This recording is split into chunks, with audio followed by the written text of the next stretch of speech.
Spooky Asks round 3. Because I told Rpgwizard that I would do 2 in lieu of the 2 I'd already answered. He asked me Nymph and Siren. Nymph is, what am I like when I'm by myself? Now that I live on my own, I'm by myself a lot.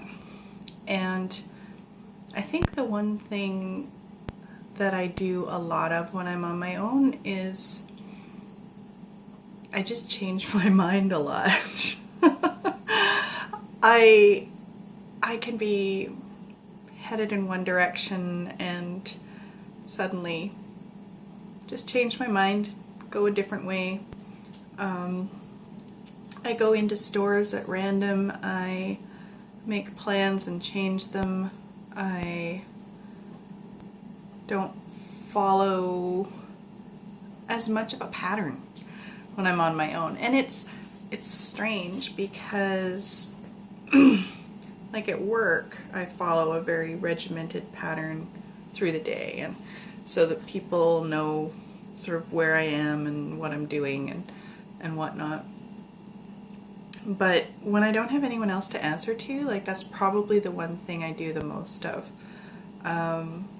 is I spend my time exactly how I want to spend it, pretty much.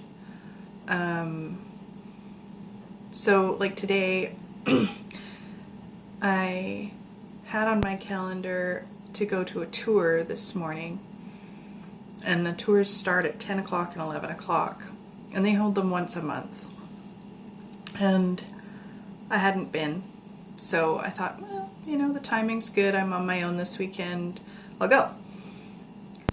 But last night I had real trouble sleeping, and I woke up this morning thinking, I'm not gonna make it out of the house in time.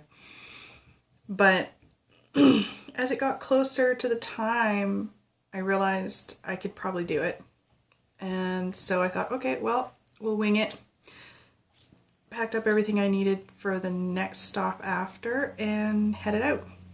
And made it there with about 4 minutes to spare. Got in at 11, and I'm glad I did, because as we were waiting in the lobby, people were trying the doors and quite angry that they couldn't get in, but they said it starts promptly.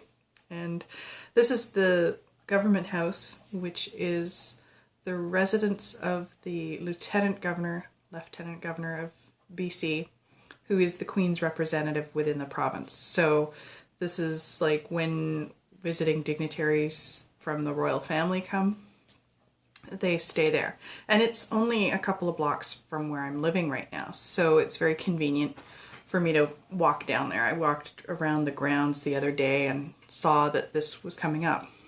So anyway, it was fascinating. But yeah, it could have gone either way.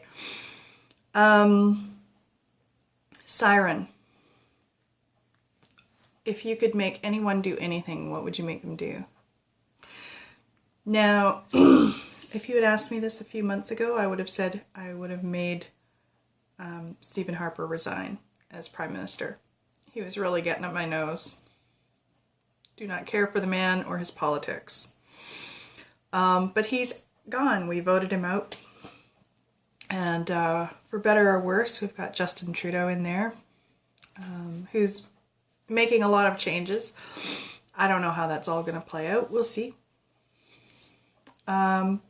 So I think, you know, right now, if I were going to make someone do something, it would have to be someone who had a lot of influence, a lot of power, and it would have to be something that had a lot of impact.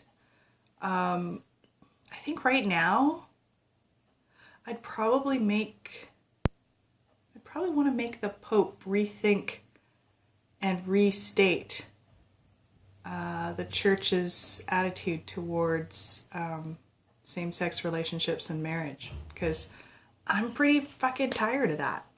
Like, it's 2015, and yeah, we're kind of done that. Like, I think this Pope has done so many wonderful things and said so many great things and really undone a lot of the damage that the Catholic Church had been doing. And he's got a great public PR face. So I think making him, you know, whatever, if it takes magic wand or whatever, to just sort of change everything. Like if I need to go back and change, you know, papal decrees from 400 years ago just so that he has something to reference, then great, that's what I'll do. But yeah, I think something like that, where it would have a lot of impact and someone who had a lot of influence, that's where I'd go with that. Okay, thanks. Bye.